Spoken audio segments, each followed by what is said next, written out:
The year is 410 AD. Rome, the Eternal City, stands silent as the Visigoths, led by King Alaric, breach its walls for the first time in 800 years. Citizens flee, temples burn, and centuries of power crumble in dust and despair. How did this juggernaut, this empire that once ruled the known world, fall? Edward Gibbon's masterwork unspools this tragic mystery through vivid tales of ambition, faith, and decay.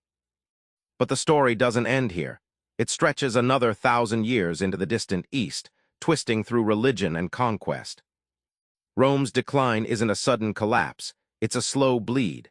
The empire's foundations faltered beneath pressure, much like a grand palace built on sand.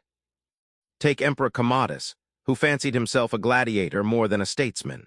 His reign marked a tipping point where petty intrigue and outright cruelty replaced competent governance. Senators schemed while citizens starved, and the once mighty Senate lost grip on its fading power center. Imagine Rome as a circus performer juggling swords while riding a tightrope, constant threats from barbarian tribes, internal revolts, and economic collapse, all demanding perfect balance. One misstep and the whole show crashes. That juggling act wore thin as the 3rd century crises piled up: inflation, plagues, military mutinies. Yet in the East, the Byzantine Empire preserved Roman law and culture for centuries.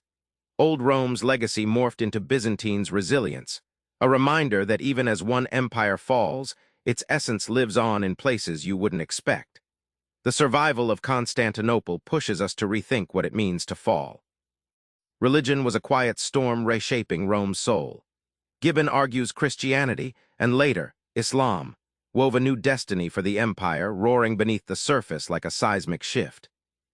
When Emperor Constantine converted in 312 AD, Christianity moved from persecuted sect to imperial religion.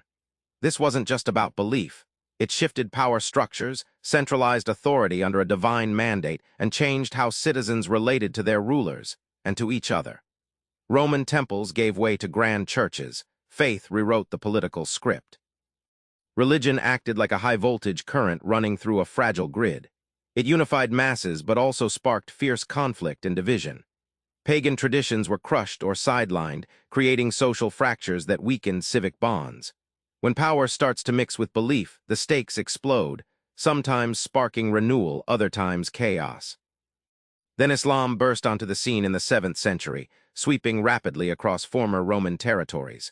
Where Rome once ruled by sword and law, a new force energized by faith and unity marched forth with breathtaking speed, forever changing the map. Gibbon calls this a shock that the Byzantines never fully recovered from, a crucial shift in world history. Rome's fall is more than a history lesson. It's a mirror reflecting cycles of rise, fall, and rebirth found in any empire, business, or idea. Gibbon shows that Rome didn't simply fall to barbarians at the gates.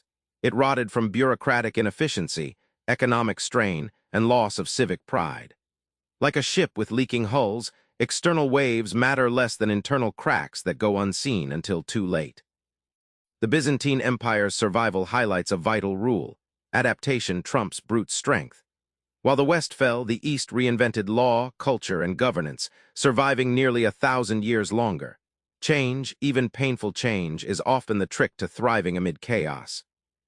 Finally, Rome's end planted seeds for the medieval world and beyond. New kingdoms, religions, and philosophies arose from the ashes. Collapse isn't the finish line. It's a messy handoff in history's ongoing relay race, reminding us that every ending carries the potential for fresh starts. So back to that burning Rome, the Visigoths outside those ancient walls. The fall wasn't just an army knocking a city down, it was the unraveling of a system that stopped adapting. The real lesson: watch your own empires, business, beliefs, or communities and ask, where are you juggling flaming swords? Try this. Identify one old pattern you can't afford to keep and change it before it breaks you. Subscribe for more book summaries like this one.